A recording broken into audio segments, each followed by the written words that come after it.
suis Michel Janowski, c'est moi qui représente WBT pour les pays de l'Est, d'Europe de l'Est, d'Europe orientale, d'Europe plus éloignée un peu. Alors, je travaille au départ essentiellement de mon bureau qui se trouve au sein de la délégation Wallonie-Bruxelles à Varsovie, ce qui me permet également de travailler en coopération avec mes partenaires de Wallonie-Bruxelles International et de la WEX. La Pologne, c'est donc 4500 tour opérateurs qui sont en fait des PME et très peu de grands opérateurs. Donc en fait, c'est une information qu'on doit diffuser vers cette multitude de tour opérateurs, parfois au travers de partenaires comme la Chambre du tourisme, qui est en fait une chambre de commerce de tour opérateurs. La Hongrie est différente parce qu'elle réunit 12 grands TO qui sont en fait qui font la pluie et le beau temps sur le marché et dont les produits sont revendus par des agences de voyage dans le pays. La plupart de ces TO se trouvent à Budapest et dans un même quartier. La Tchéquie est un marché un peu plus disparate. Il y a quelques grands TO, ils sont localisés à Prague, mais aussi à Ostrava, dans différentes villes. Mais le point fort du marché tchèque, c'est que la population est assez nantie et donc elle ne voyage pas trop souvent, mais elle a de quoi dépenser.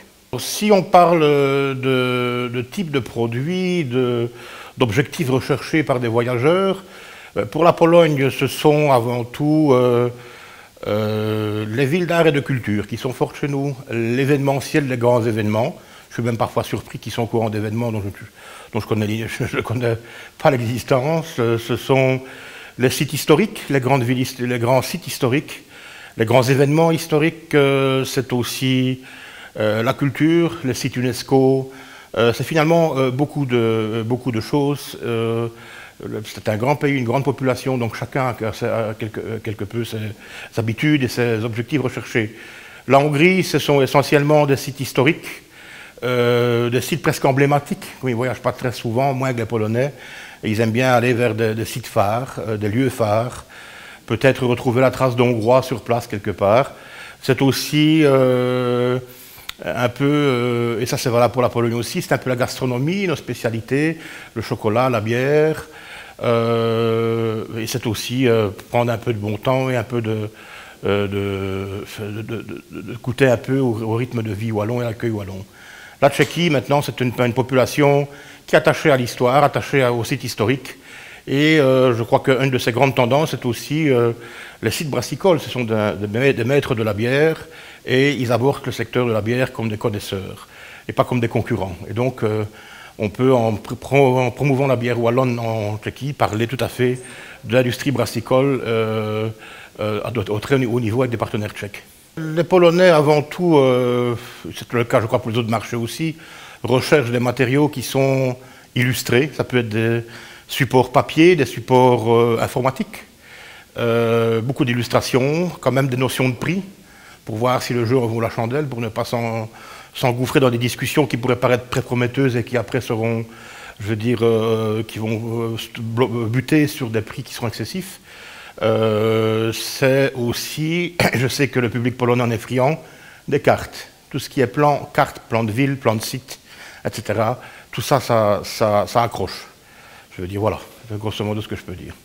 Pour la Tchéquie aussi, ce sont des cartes de brasserie, par exemple, surtout des cartes reprenant des sites culturels, mais ce sont aussi des livrets qui sont des livrets d'illustration avec des flyers, tout ça qui peut leur figurer un peu les sites. Alors pour tous les pays, je crois que l'anglais suffit pour l'instant. Si des sites, dont je sais qu'il y en a en Wallonie, qui ont des flyers en polonais ou en hongrois, ben c'est toujours bienvenu. Mais disons que ce n'est pas essentiel à ce stade. Ce qu'il faut justement faire, c'est-à-dire les traiter comme des gens normaux. C'est pas parce qu'ils viennent de l'Est qu'ils ont un blocage ou qu'ils ont des préjugés. Il ne faut pas en avoir à leur égard. Ce sont des marchés qui vont tous évoluer au fil des 20 années, donc ça commence à devenir des marchés tout à fait normaux, puisqu'ils évoluent, ils changent, le type de client change. On est parti en Pologne des groupes organisés par quart uniquement, et on est parti maintenant, on arrive à une clientèle qui est essentiellement individuelle ou qui va dans le cadre de groupes privés, donc pas des groupes d'agences de voyage et de tour opérateurs, mais des groupes d'entreprises, des groupes scolaires, des groupes associatifs.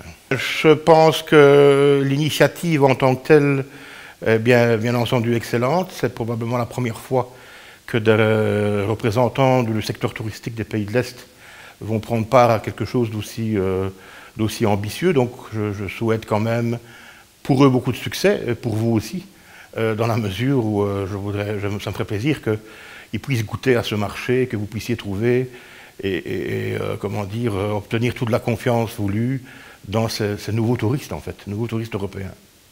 Donc je dirais, on se voit tous le 12 avril au Dolce, on se voit au Wallonia Trade Day.